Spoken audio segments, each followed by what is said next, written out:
ಭುವನೇಶ್ವರಿ ಭೂತಾಯಿ ಅಮ್ಮ, ನಿನ್ನನ್ನು ಎಷ್ಟು ಅಂತ ಹಾಡಿ ಹೋಗಲಿಲ್ಲ ತಾಯಿ. ನಿನ್ನನ್ನೇ ನಂಬಿ ಬದುಕ್ತಾ ಇರೋ ರೈತರು ಹಿಡೀ ಧಾನ್ಯವನ್ನು ನಿನ್ನ ಭೂಮಿಯಲ್ಲಿ ಹಾಕಿದರೆ ಪಡಿ ರಾಶಿಯನ್ನೇ ಕೊಟ್ಟು ಕಾಪಾಡೋ ನಿನಗೆ ನನ್ನ ಕೋಟಿ ಕೋಟಿ ನಮಸ್ಕಾರಗಳು ತಾಯಿ, ಕೋಟಿ ಕೋಟಿ ನಮಸ್ಕಾರಗಳು ತಾಯಿ.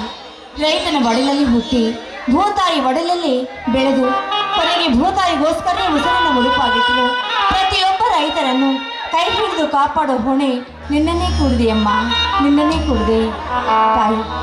ಇಂದು ಚಂದ್ರಮಾನ ಯುಗಾದಿ ಹಬ್ಬ ಅಂದರೆ ಹಳೆಯ ಕಹಿಗಳನ್ನೆಲ್ಲ ಮರೆತು ಹೊಸ ಸಂಭ್ರಮವನ್ನು ಅನುಭವಿಸುವ ದಿನ ತಾಯಿ. ನನ್ನ ಬಾಳಿನಲ್ಲಿ ನಡೆದ ದುರ್ಘಟನೆನ ಮರಿಬೇಕು ಅಂದರೆ ನನ್ನಿಂದ ಆಗ್ತಾನೇ ಇಲ್ಲ. ನನ್ನ ಹೆತ್ತ ತಾಯಿ ನನ್ನ ಅನಾಥೆಯನ್ನಾಗಿ ಮಾಡಿ ತೀರ್ ಹೋದ್ರು. ಇನ್ನು ನನ್ನ ತಂದೆ ಅದು ಎಲ್ಲಿದ್ದಾರೋ ಅಂತ ಗೊತ್ತೇ ಇಲ್ಲ. ಇರೋ ಇಬ್ಬರು ತಮ್ಮಂದ್ರಲ್ಲಿ ಒಬ್ಬ ತಮ್ಮ ಮಾತ್ರ ನನ್ನ ಹತ್ರ ಇದ್ದಾನೆ, ಇನ್ನೊಬ್ಬ ತಮ್ಮ ಎಲ್ಲಿದ್ದಾನೋ ಅದು ಗೊತ್ತಿಲ್ಲ ತಾಯಿ. ಎಲ್ಲೇ ಇದ್ರೂ ಮತ್ತೆ ಅವನನ್ನು ದೊರಕಿಸಿಕೊಡು ಭಾರ ನಿನ್ನನ್ನೇ ಕೂಡಿದೆಯಮ್ಮ. ಅಮ್ಮ, ತುಂಬ ಸಂಸಾರವನ್ನು ನುಚ್ಚು ನೂರು ಮಾಡಿ ಸದಾ ನಮ್ಮ ಮೇಲೆ ಅಟ್ಟಹಾಸ ದುಷ್ಟರಿಗೆ ನೀನು ತಕ್ಕ ಪಾಠವನ್ನು ಕಲಿಸಿ ನಮ್ಮಂಥವ್ರಿಗೆ ನ್ಯಾಯವನ್ನು ದೊರಕಿಸಿಕೊಡ್ತೀನಿ ಎಂಬ ನಂಬಿಕೆ ನನಗಿದೆ ತಾಯಿ. ನಮ್ಮಂಥವ್ರನ್ನ ಕೈ ಹಿಡಿದು ಕಾಪಾಡಮ್ಮ, ಕಾಪಾಡು.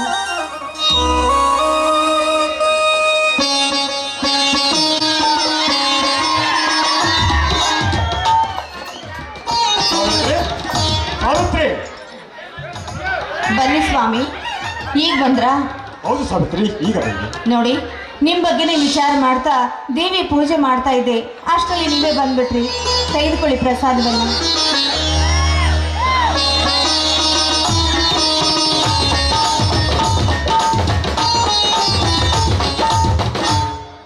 ಸಾವಿತ್ರಿ, ಇವತ್ತು ಯುಗಾದಿಯ ಹಬ್ಬದ ಸಂಭ್ರಮ ಆಗಿದೆ. ನಮ್ಮ ನಾಡಿನ ರೈತರೆಲ್ಲರೂ ಹರುಷ ಪಡುವ ದಿನ. ನಮ್ಮ ಅಮ್ಮ ಭುವನೇಶ್ವರಿ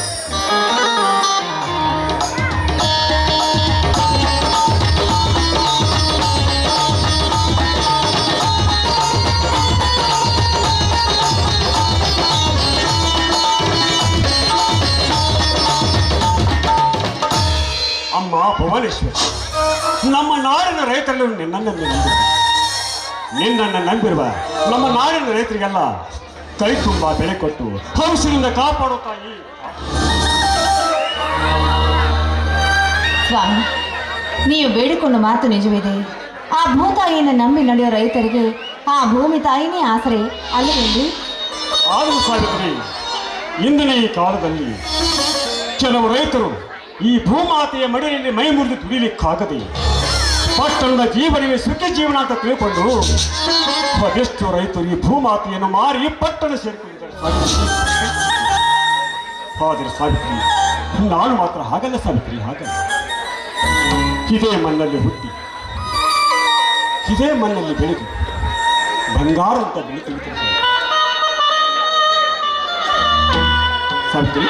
ಹಾಂ ನೋಡಿ, ನೀವನ್ನೋ ಮಾತು ನಿಜ ಇದೆ. ಎಲ್ಲರೂ ನಿಮ್ಮ ಹಾಗೆ ಯೋಚನೆ ಮಾಡಬೇಕಲ್ಲ. ಭೂತಾಯಿ ನಂಬಿದ್ರೆ ಯಾವತ್ತೂ ಕೈ ಬಿಡಲ್ಲ. ಅದಕ್ಕೆ ಹೇಳಿದ್ವಿ, ರೈತ ಒಕ್ಕದಿದ್ರೆ ಬಿಕ್ಕುವುದು ಜಗವೆಲ್ಲ ಅಂತ. ಇದನ್ನೆಲ್ಲ ಅರ್ಥ ಮಾಡಿಕೊಂಡ ಜನ ಅದು ಯಾವಾಗಲೂ ಉದ್ಧಾರ ಆಗ್ತಾರೆ. ಒಂದು ವೇಳೆ ರೈತ ಕಷ್ಟಪಟ್ಟು ದುಡಿಯದೆ ಹೋದರೆ ಇಡೀ ದೇಶವೇ ಹೊಟ್ಟೆಗೆ ಮಣ್ಣು ತಿನ್ನಬೇಕಾಗುತ್ತೆ. ಆ ಪರಿಸ್ಥಿತಿ ಬಂದರೆ ಯಾರೂ ಬದುಕೋಕ್ಕಾಗಲ್ಲ. ಹಾಂ, ಅದಿರಲಿ, ನೀವು ರೈತರ ಸಮಾವೇಶಕ್ಕೆ ಹೋಗಿದ್ರಲ್ಲ, ಏನಾಯ್ತು? ಸಾವಿತ್ರಿ, ಇನ್ನೇ ಸಮಾವೇಶ ಅದು ಯಾಕೋ ಸರಿ ಅನಿಸ್ತಾನೆ ಸಾವಿತ್ರಿ, ಸರಿ ಅನಿಸ್ತಾನೆ. ಯಾಕ್ರಿ? ಯಾಕೆ ಇವತ್ತು ಅಷ್ಟೊಂದು ಅಸಮಾನದ ಮಾತು? ನಿಮಗೆ ಯಾಕೆ ಅಸಮಾಧಾನ? ನೋಡು ಸಾವಿತ್ರಿ, ಇಂದು ನೀ ದುಷ್ಟ ರಾಜಕಾರಣಿಗಳು ಕೊಡುವ ಸುಳ್ಳು ಆಶ್ವಾಸನೆ ಕೇಳಿ ನನ್ನ ಮನಸ್ಸು ಅಷ್ಟು ಬೇಸತ್ತೋಗಿದೆ ಸಾವಿತ್ರಿ.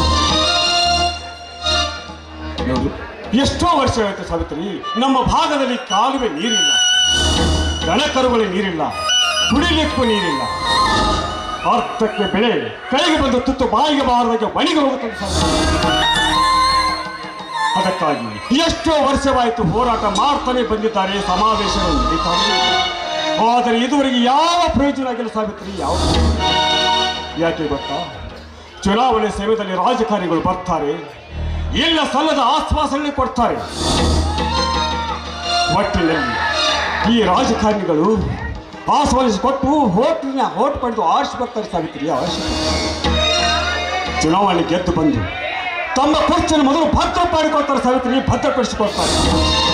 ಆ ನಂತರ ಬರಿದಾಗಿರುವ ತಮ್ಮ ಖಜಾನೆಯನ್ನು ತುಂಬಿಸಿಕೊಳ್ಳುವಷ್ಟರಲ್ಲಿ 5 ವರ್ಷದ ಅವಧಿ ಮುಗಿದು ಹೋಗುತ್ತದೆ ಸಾವಿತ್ರಿ, ಮುಗಿದು ಹೋಗುತ್ತದೆ. ಆಗ ರೈತರನ್ನು ಕಂಗಾಳಗೆ ಅವರು ಕೇಳದೆ ಹೋದರೆ ಅವ್ರು ಏನು ಹೇಳ್ತಾರೆ ಗೊತ್ತಾ ಸಾವಿತ್ರಿ? ಈ ವರ್ಷ ನಮ್ಮ ಸರ್ಕಾರವು ಕೇಂದ್ರದಲ್ಲಿ ಆಡಳಿತದಲ್ಲಿಲ್ಲ, ಅದಕ್ಕೋಸ್ಕರ ನಿಮ್ಮ ಕಾರ್ಯ ನೆರವೇರಲು ಆಗಿಲ್ಲ.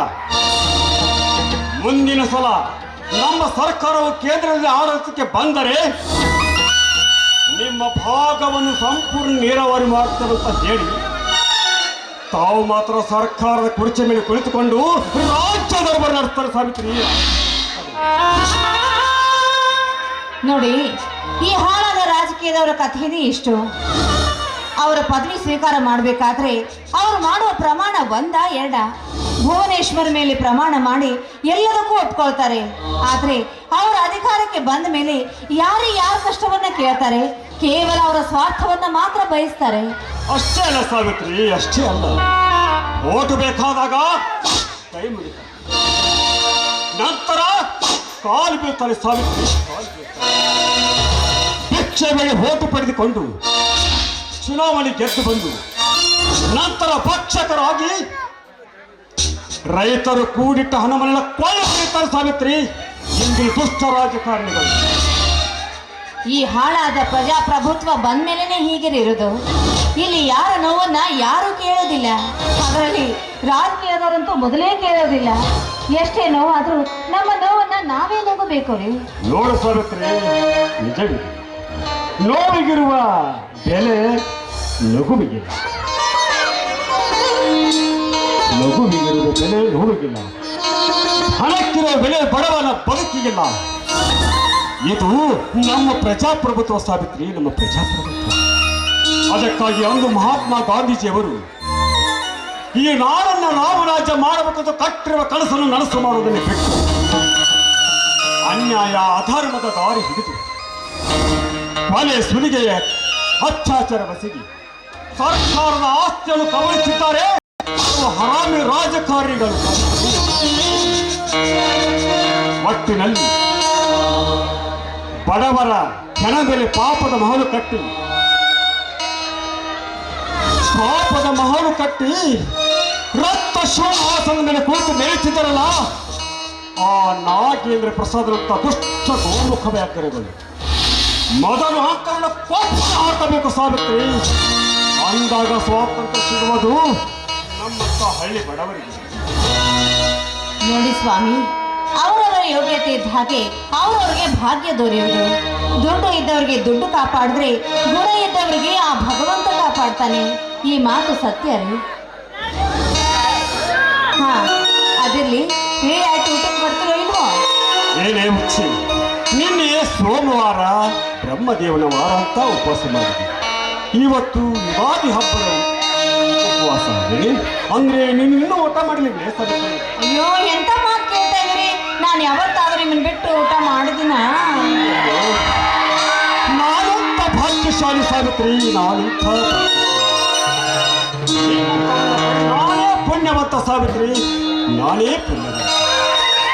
ನೋಡಿ ಸಾವಿತ್ರಿ, ನಾವು ಚಿಕ್ಕದಿಂದ ಬೆಳೆದು ದೊಡ್ಡವರಾಗುವವರೆಗೆ ತಾಯಿಯ ಪ್ರೀತಿ ವಾಸ್ತವ್ಯ ಬೆಳೀತೇವೆ.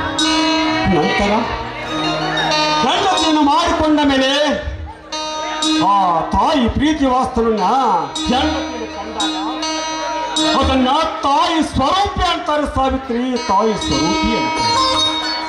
ಅಂತ ತಾಯಿ ಮಾತೃ ವಾಸ್ತವ್ಯವನ್ನ ಸಾವಿತ್ರಿ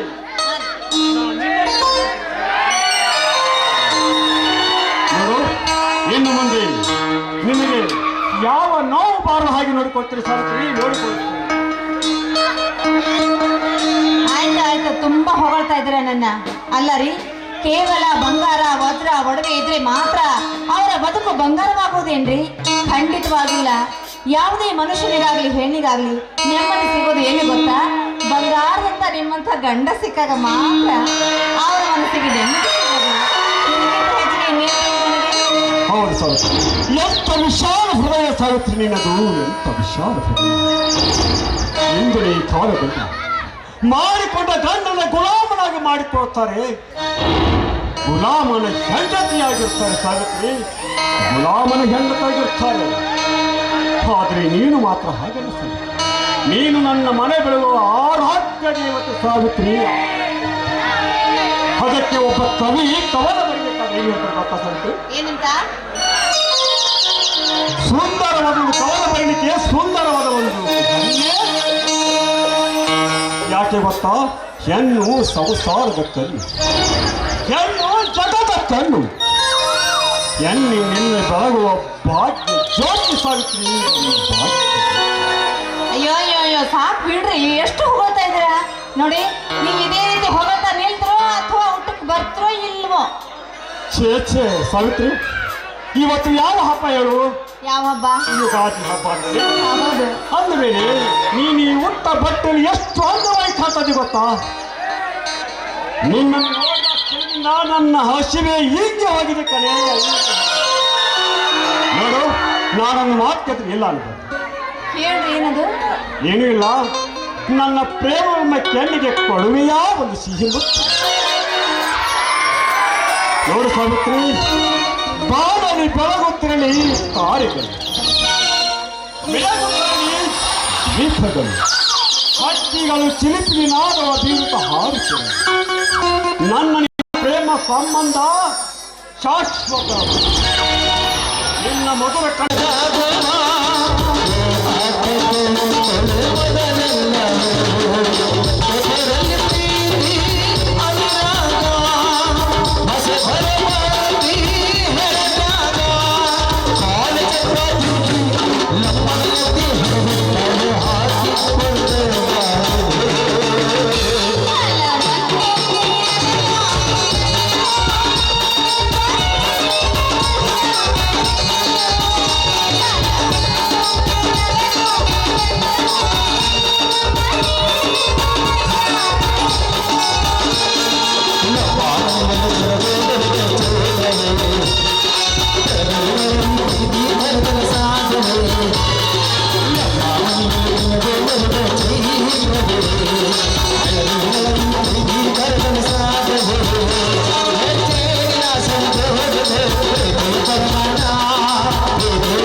ಹಂಚಿಕೊಂಡು ತಿನಿದೆ ಚಂದವೋ ಹಚ್ಚಿದಾಗ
ಈಗಲಾದ್ರೂ ನಿನ್ನ ಮನಸ್ಸಿಗೆ ತೃಪ್ತಿ ಏನಪ್ಪ?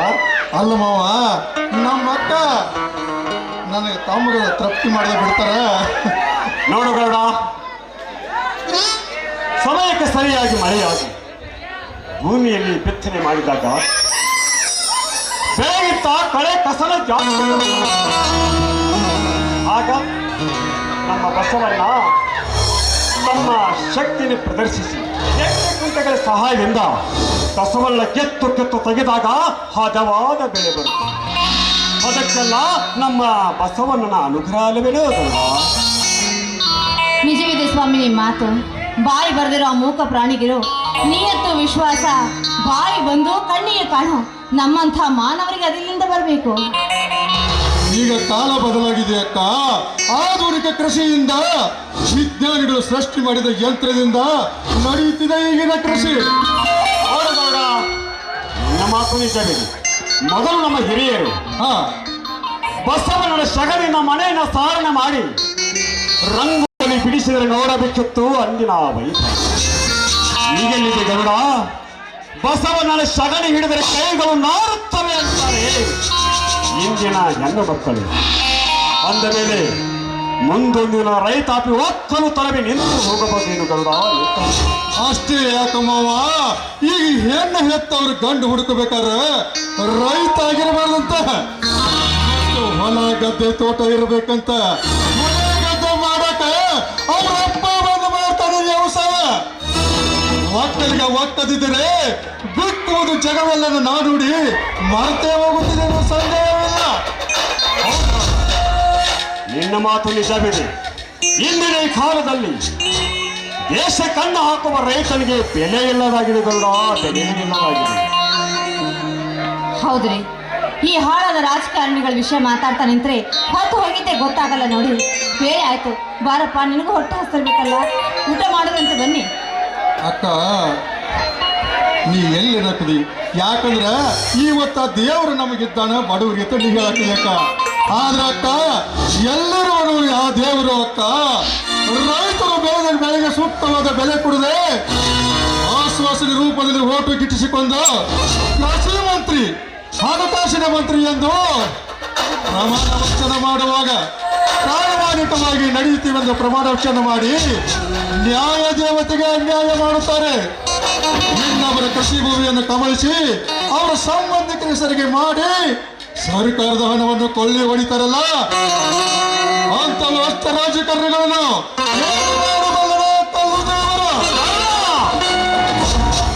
ಕೊಲ್ಲು ದೇವರೆಂದು ಕಠೋರವಾಗಿ ಮಾತನಾಡಬೇಡ ದೇವರಿಗೆ.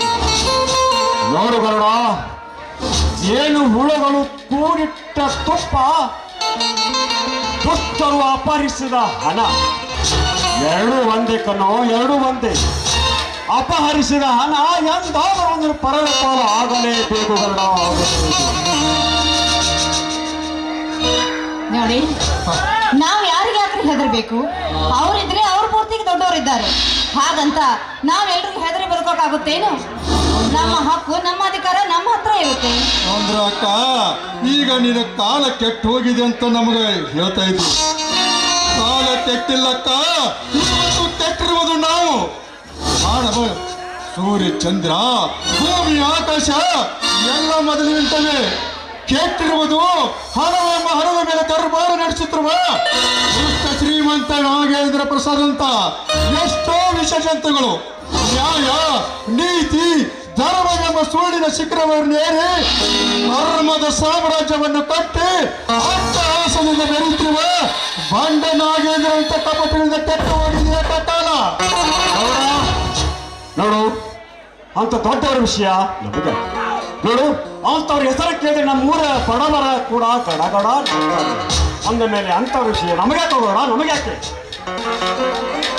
ಅಲ್ಲ ರೀ, ಅವ್ರ ವಿಷಯ ನಮಗೆ ಯಾಕಂದ್ರೆ ಅವ್ರನ್ನ ತೆಗೆದುಕೊಂಡು ನಮಗಾದ್ರೂ ಏನಾಗಬೇಕಾಗಿದೆ? ದೊಡ್ಡವರಿದ್ರೆ ಅವ್ರಿಗಿದ್ದಾರು, ನಾವ್ಯಾಕೆ ಯಾರಿಗೆ ಹೆದರ್ಬೇಕು? ಹುಲಿ, ರಾಜ ಹುಲಿ ಅಂತ ನನ್ನ ತಮ್ಮ ಇರ್ಬೇಕಾದ್ರೆ ನಾವ್ ಯಾಕ್ರಿ ಯಾರಿಗೆ ಹೆದರ್ಬೇಕು? ಸರ್,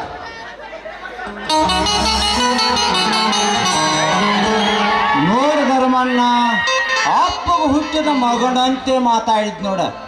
ಯಾಕಂದ್ರೆ ನಮ್ಮ ದಣ್ಯರ ಈ ಊರಿಗೆ ದಡ್ಡವರ, ಅವ್ರಿಗೆ ಅದ್ರ ಹಾಕೊಂಡು ಬಾಳೆ ಮಾಡಾಕಿ ಊರಿಗೆ ಯಾರಿಗೆ ಐತಿದೆ ನೋಡ ನಮ್ಮ ಸಾಕಾರ ಒಂದ್ ಸ್ವಲ್ಪ ಹೊಳ್ಳಿ ನೋಡ್ರಿ ಅಂದ್ರ ಏನ ಈ ಊರಾಗ ಅವ್ರದ ವೇದವಾಕ್ಯ.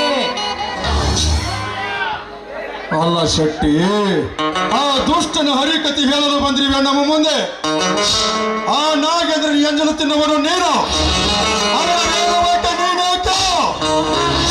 ಮೊದಲು ನಮ್ಮ ಮನೆತನಕ್ಕೆ ಬಂದ ಕಾರಣವೇನಿದೆ? ಶೆಟ್ಟಿಯವರ, ನೀವು ನಮ್ಮ ಮನೆ ತನಕ ಬಂದಿರಿ ಅಂದ್ಮೇಲೆ ನಮ್ಮ ಹತ್ರ ಏನಾದ್ರು ಕೆಲಸ ಇರುತ್ತೆ?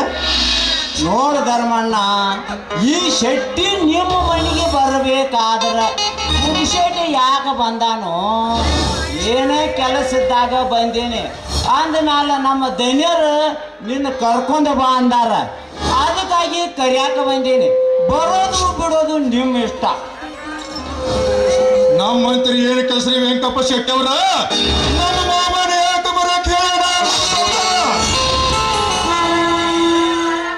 ನೋಡಗೌಡ, ಅವರು ದೊಡ್ಡವರು, ಹಣವಂತರು. ಅವರಿಗೆ ನೀನು ಈ ತರ ಮಾತಾಡೋ ತರವಲ್ಲ ಗೌಡ, ತರುಣ ತರಲ್ಲ.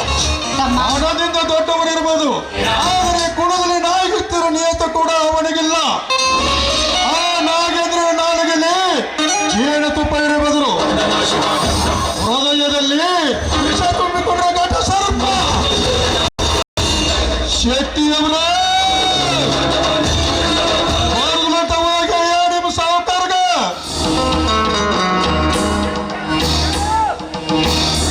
ಹಂಗ್ಯಾಕ ಮಾಡ್ತೀವೋ ತಮ್ಮ? ಏನೋ ನಮ್ಮ ಸಾವುಕಾರ ನಿಮ್ಮ ಜಮೀನು ಸುದ್ದಿ ಮಾತಾಡ್ಬೇಕಂತಲ್ಲಿ ಹೇಳ್ಯಾರ. ಅದಕ್ಕಾಗಿ ಕರ್ಯಾಕ ಬಂದೇನಿ. ಹೋಗಿ ಅವ್ರ ಮುಂದೆ ಸ್ವಲ್ಪ ಹೊತ್ತು ಮಾತಾಡಿ ಬರ್ತೀರಿ. ಬರ್ರಿ ಹೋ ತಮ್ಮ.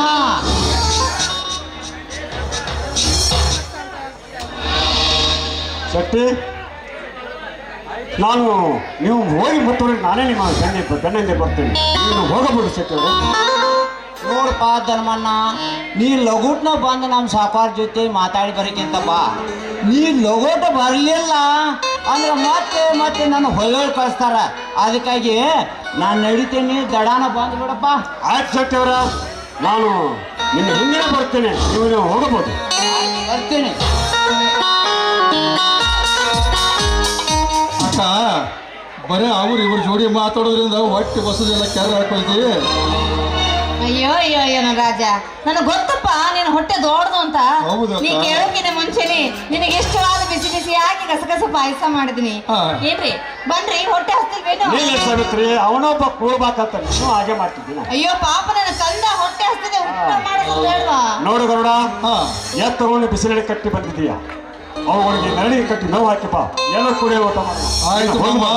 ನೀ ಹೇಳ್ದಂಗ ಎತ್ತುಗಳನ್ನ ಇವತ್ತು ಕಟ್ಟಿ ನಾ ಬರ್ತೇನೆ. ಯಾರಪ್ಪ, ಬೇಗ ಬಂದ್ಬಿಡು. ಸಾವಿತ್ರಿ, ಏನ್ರಿ? ನಿನ್ನ ತಮ್ಮನ ಗುಣ ವಿಶಾಲ ಬದುಕಲಿ. ಅಕ್ಕ ತಮ್ಮ ನನ್ನ ಮನೆಗೆ ಬಂದಾಗಿಂದ ನಮಗೆ ಯಾವುದಕ್ಕೂ ಕೊರತೆ ಇಲ್ಲ ಕಣೆ, ಯಾವುದಕ್ಕೂ ಕೊರತೆ ಇಲ್ಲ. ನಿಜವಾಗ್ಲೂ ಸಾವಿತ್ರಿ, ನೀವು ನನ್ನ ಅಪರಂಜಿಕೆ, ನನ್ನ ಅಪರಂಜಿ. ಮತ್ತೆ ಶುರು ಮಾಡ್ರ ನೀವು ಹೊಗಳಿಕೆನ? ಅಯ್ಯೋ ಸಾಕ್ ಬಿಡ್ರಿ, ನಂಗೆ ತುಂಬಾ ನಾಚಿಕೆ ಆಗುತ್ತಪ್ಪ. ಪಾಯಸ ಊಟ ಬೇಡವಾ? ಊಟ ಬೇಡ, ನಿನಗಿಂತ ಪಾಯಸ ಜಾಸ್ತಿ ನನಗೆ. ಏನ್ ಬೇಕು?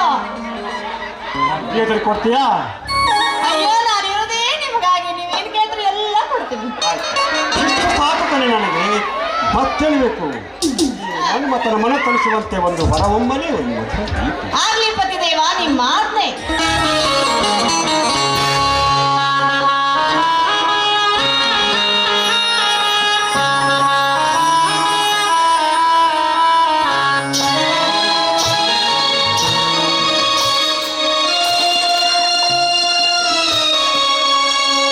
ಅಪರಂಜಿ ಚಿನ್ನವು ಚಿನ್ನವು ಲಲ್ಲ ಮನೆಯ ದೇಶವು ದೇಶವು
ಊಟಕ್ಕೆ ಏನು ಮಾಡಿದ್ಯಾ? ಅಯ್ಯೋ ಎಷ್ಟೊತ್ತಿ ಕೇಳ್ತೀರಿ ಹೇಳ್ತಾರ ಬಿಸಿ ಬಿಸಿಯಾಗಿ ಗಸಗಸೆ ಪಾಯಸ. ಆಯ್ತು ಬಿಡಿ, ನನಗೂ ತುಂಬಾ ಇಷ್ಟ ಆಗಿದೆ. ಊಟ ಮಾಡಿ ನೋಡಿ. ನಿಮಗೆ ಕಟ್ಟಕ ರೊಟ್ಟಿ ಖಾರ ಚಟ್ನಿ ಕೊಡ್ತೀನಿ. ಯಾಕೆ ಮತ್ತೆ ಹಬ್ಬದ ಊಟ ಅದೇ ಈಗ. ಮತ್ತೆ ಪಾಯಸ ಅಂತಿದ್ದೆ, ಕಟಕ್ ರೊಟ್ಟಿ ಯಾಕಂತ? ಅಯ್ಯೋ ನನ್ನ ರಾಜ ಪಾಯಸ ಕೊಡ್ತೀನಿ ಬರ್ರಿ.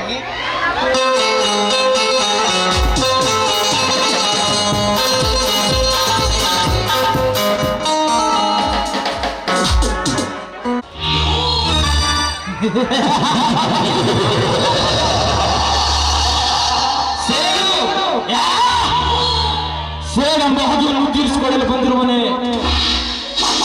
ಈ ಕೀರ್ತಿ ರಾಜ ಸಕಲು ತನ್ನ ಹಗೆಯನ್ನು ತೀರಿಸಿಕೊಳ್ಳಲು ಮಹಾಭಾರತ ಯುದ್ಧವೇ ನಡೆದು ಹೋಯಿತು.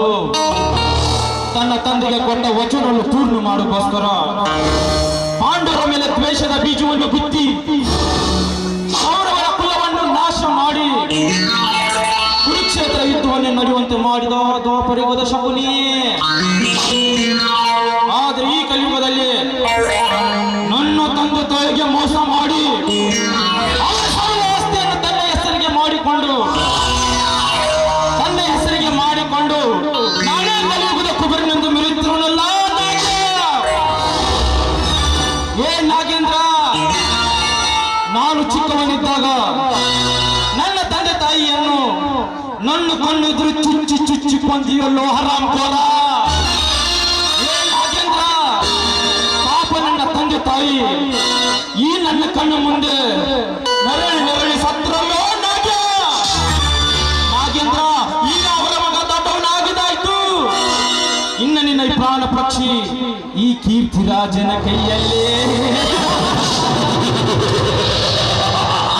ನಾಗೇಂದ್ರ, ನನ್ನ ತಂದೆ ತಾಯಿನ ಕೊಂದ ಒಂದು ನನ್ನ ಮಕ್ಕಳನ್ನ ಒಬ್ಬೊಬ್ಬರನ್ನು ಕತ್ತರಿಸಿ ಹತ್ತುವರೆಗೆ ಇಡುವವರೆಗೂ ಈ ಗುಂಡಿಗೆ ಈ ಕೈ ಉಸಿರು ಹೊಡ್ಕೊಳ್ತಾನೆ ಇರುತ್ತೆ ನಾಗ್ಯ.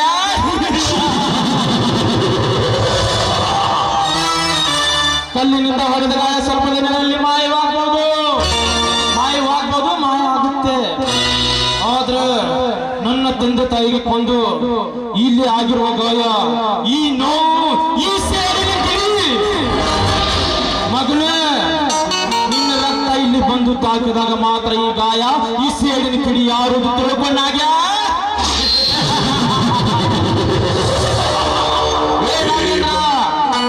ಪಾಪ ನನ್ನ ತಂದೆ ತಾಯಿ ಅರಮನೆಯಲ್ಲಿ ರಾಜವಂಶ ಇದ್ರು.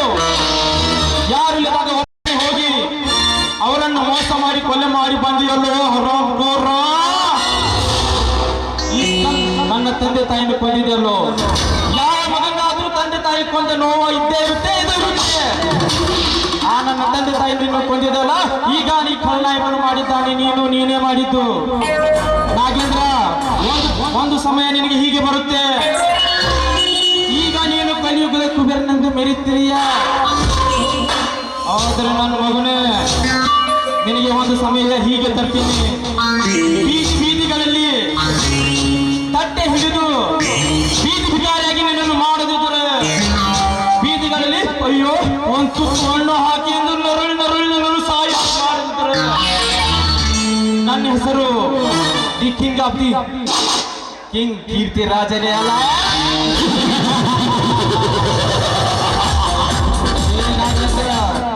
ನಾಗೇಂದ್ರ, ಈಗ ಮೆರಿತಾ ಇದೆಯಲ್ಲ, ಮೆರಿಯೋ, ಅದೆಷ್ಟು ಮೆರಿತೀಯ ಮೆರಿ. ಈಗ ನಿನ್ನ ಪ್ರಾಣ ಪಕ್ಷಿ ಕೀರ್ತಿರಾಜನ ಕೈಯಲ್ಲಿ ಬಂದಾಗಿದೆ. ಇನ್ನೇನು ಕೆಲವೇ ಕ್ಷಣಗಳಲ್ಲಿ ನೆರವೇರುತ್ತೆ. ನಿನ್ ಜೊತೆನೆ ಇರ್ತೀನಿ, ನಿನ್ ಜೊತೆನೆ ಹಾಯಾಗಿರ್ತೀನಿ. ಆದ್ರೆ ನಿನಗೆ ಗೊತ್ತಿಲ್ಲದ ಹಾಗೆ ಯಾವಾಗ ನಿನ್ನನ್ನು ಹೋಗ್ತೀನಿ ನೋಡ್ತಾರೆ. ಈ ನಾಟಕದ ಪ್ರಾರಂಭ ಖತನಾಯಕ ಮಾಡಿದ್ರೆ ಈ ನಾಟಕದ ಅಂತ್ಯ ಈ ಖಳನಾಯಕ ರಾಜ ಕೀರ್ತಿ ರಾಜ ಮಾಡ್ತಾನೆ. ಒಂದು ಮಾತು ಹೇಳ್ತೀನಿ ಕೇಳಿಸ್ಕೊಂಡಾಗಿಂದ್ರ, ಈ ಜಗತ್ತಿನವರಿಗೆ ಆ ದೇವರು ಆಟ ಆಡಿಸಿದ್ರೆ ಈ ನಾಟಕದಲ್ಲಿರೋರಿಗೆ ಈ ಖಳನಾಯಕ ಆಟ ಆಡ್ತಾನೆ.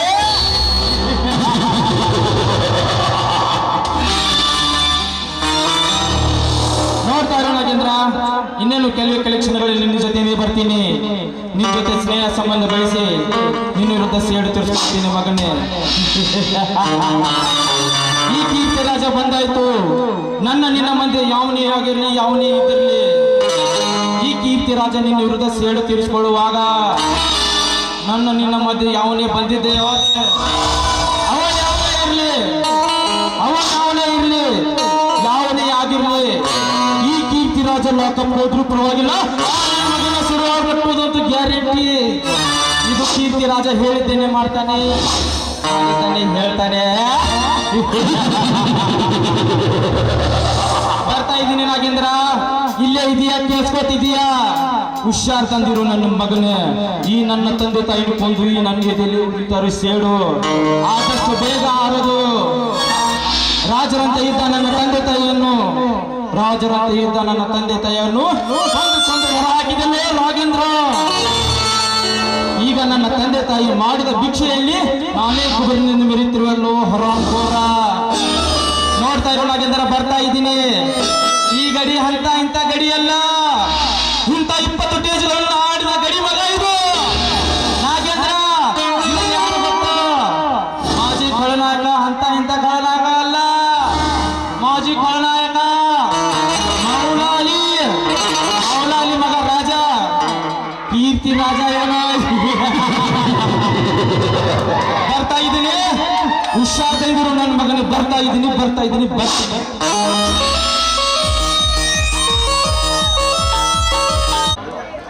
ಕರುಣೆ ಇಲ್ಲದ ಆ ದೇವರು ಎಲ್ಲಿರುವರು? ಅನಾಥನಾಗಿ ಬಿಟ್ಟು ಬೀದಿಯಂತೆ ತಿರುಗುವಂತೆ ಮಾಡಿದ ಆ ದೇವರು ದೇವರಲ್ಲ. ಈ ನನ್ನ ಜೀವನದಲ್ಲಿ ನಗುವ ದಿನಗಳಿಗಿಂತ ಅಳುವ ದಿನಗಳೇ ಜಾಸ್ತಿ. ಒಂದು ಕನ್ನಡಿಯ ಮುಂದೆ ನಿಂತು ನೋಡಿದರೆ ಬರೀ ಅಳುವುದೇ. ಎಷ್ಟು ಅತ್ತರೂ ಅಳುವುದೇ ಕಾಣಿಸುತ್ತದೆ, ನಕ್ಕರೆ ನಗುವಾಗೆ. ನನ್ನ ಹೆತ್ತ ತಾಯಿ 9 ತಿಂಗಳು ಹೊತ್ತು ಲಾಲನೆ ಪಾಲನೆ ಮಾಡಿ ಸತ್ತು ಹೋದ. ನನ್ನ ತಂದೆ ಯಾರು ಅಂತ ಗೊತ್ತಿಲ್ಲ, ನನ್ನ ತಾಯಿ ಯಾರಂತ ಗೊತ್ತಿಲ್ಲ, ನನ್ನ ಅಕ್ಕ ತಂಗಿಯರು ಯಾರಂತ ಏನು ಗೊತ್ತಿಲ್ಲ. ಒಬ್ಬ ಅನಾಥನಾಗಿ ಹುಟ್ಟುವುದಕ್ಕಿಂತ ಒಂದು ಹುಳುವಾಗಿ ಸತ್ತು ಹೋಗುವುದು. ನನ್ನನ್ನು ಜೋಪಾನ ಮಾಡಿದವರಂತೂ ಯಾರಂತ ಅದು ಗೊತ್ತಿಲ್ಲ. ಆ ನಾಗೇಂದ್ರ ಪ್ರಸಾದನ ಮನೆಯಲ್ಲಿ ನನ್ನನ್ನು ಜೀತದಾಳಾಗಿ ದುಡಿಯಲು ಬಿಟ್ಟು ಹೋಗಿದ್ದಾರೆ. ಅವನಿಗೆ ಪ್ರತಿಯೊಂದು ವಿಷಯ ನನ್ನ ಗೊತ್ತಿದ್ದರೂ ನನಗೆ ಹೇಳ್ತಾ ಇಲ್ಲ. ಇಂದೆಲ್ಲ ನಾಳೆ ಆ ವಿಷಯ ಗೊತ್ತಾಗಲೇಬೇಕು. ಲೇ ನಾಗೇಂದ್ರ ಪ್ರಸಾದ್, ಈ ನಿನ್ನ ಹತ್ತಿರ ಕೆಲಸ ಮಾಡಿ ನನ್ನ ಹುಟ್ಟಿಸಿದವರು ನನ್ನ ತಂದೆ ತಾಯಿ ಅಣ್ಣ ತಮ್ಮ ಅಕ್ಕ ತಂಗಿ ಯಾರಂತ ವಿಚಾರಿಸಿಕೊಳ್ಳದೆ ಬಿಟ್ಟರೆ ಗರ್ಜಿಸಿದ ಗಜೇಂದ್ರನೇ ಅಲ್ಲ. ಲೇ ನಾಗ್ಯ, ಈ ಗಜೇಂದ್ರ ಕೇವಲ 5 ನಿಮಿಷದಲ್ಲಿ ನಿನ್ನನ್ನು ತುಂಡು ಕತ್ತರಿಸಿ ಬಾಯಿ ಬಿಡಿಸಬಲ್ಲೆ. ಆದರೆ ಕಾಲ ಬಂದಾಗ ಗೊತ್ತಾಗುತ್ತೆ ಅಂತ ಸುಮ್ಮನಿದ್ದೇನೆ. ಇಂದಿಲ್ಲ ನಾಳೆ ಗೊತ್ತಾಗೇ ಆಗುತ್ತದೆ. ಆವಾಗ ಗೊತ್ತಾಗುತ್ತದೆ ಈ ಗಜೇಂದ್ರ ಹೇಗಿದ್ದಾನೆ ಅಂತ. ಈ ಗಜೇಂದ್ರ ಒಮ್ಮೆ ಕಾಲು ಕೆಳಗೆ ಹುಲಿಯಂತೆ ಆರ್ಭಟಿಸಿ ಬಂದರೆ ನಿನ್ನ ಸಾವು ಅಂತೂ ಖಚಿತ. ಬರ್ತೀನಿ ನಾಗೇಂದ್ರ ಪ್ರಸಾದ್, ಬರ್ತೀನಿ. ಬಂದು ನನ್ನ ತಂದೆ ತಾಯಿ ಆತ್ಮಕ್ಕೆ ಶಾಂತಿ ಸಿಗದೆ ಬಿಡುವುದಿಲ್ಲ. ಬದುಕಿದ್ದರೆ ಸತ್ತಿದ್ದರೆ ಕೊನೆಯವರೆಗೂ ಗೊತ್ತಾಗೇ ಆಗುತ್ತದೆ.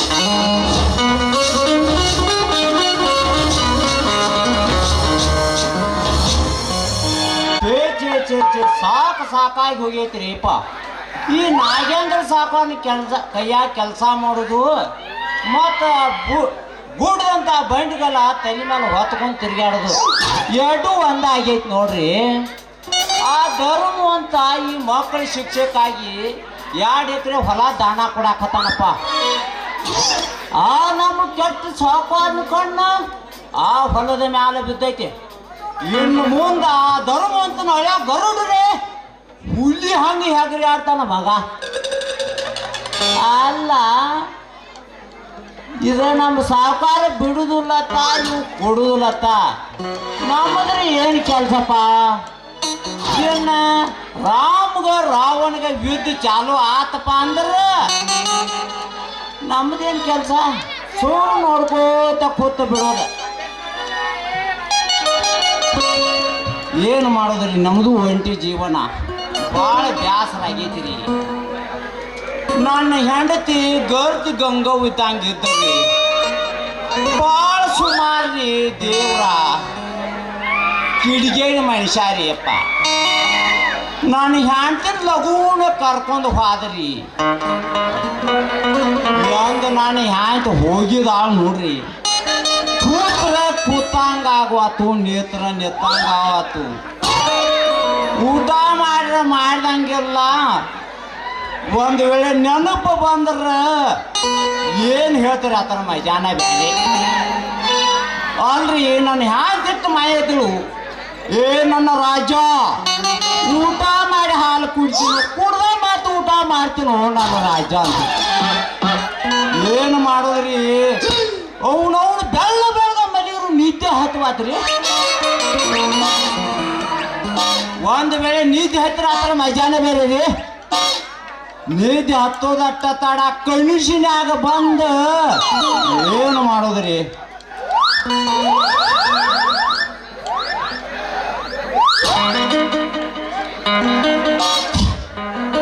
ನೋಡ್ರಿ, ಇಲ್ಲೇ ಒಂದು ಸ್ವಲ್ಪ ನಾನು ವಿಶ್ರಾಂತಿ ತಗೋತೇನೆ. ಸಾಕಾನ ಕೈಯಾಗ ಕೆಲಸ ಮಾಡಿ ಸಾಕಾಗೈತಿ. ಇಲ್ಲೇ ವಿಶ್ರಾಂತಿ ತಗೋತೇನೆ.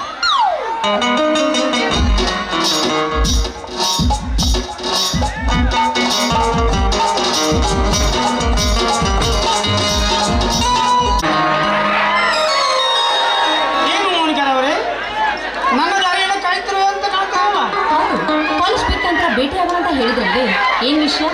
ಅಲ್ಲ ಮೋನಿಕಾ, ಮೊನ್ನೆ ನಡೆದ ಕಾಲೇಜ್ ಫಂಕ್ಷನ್ನಲ್ಲಿ ಎಲ್ಲ ಕಾರ್ಯಕ್ರಮಗಳು ಹೇಗೆ ನಡೆದವು ಮತ್ತು ಅದರ ವಿಷಯ ಏನು?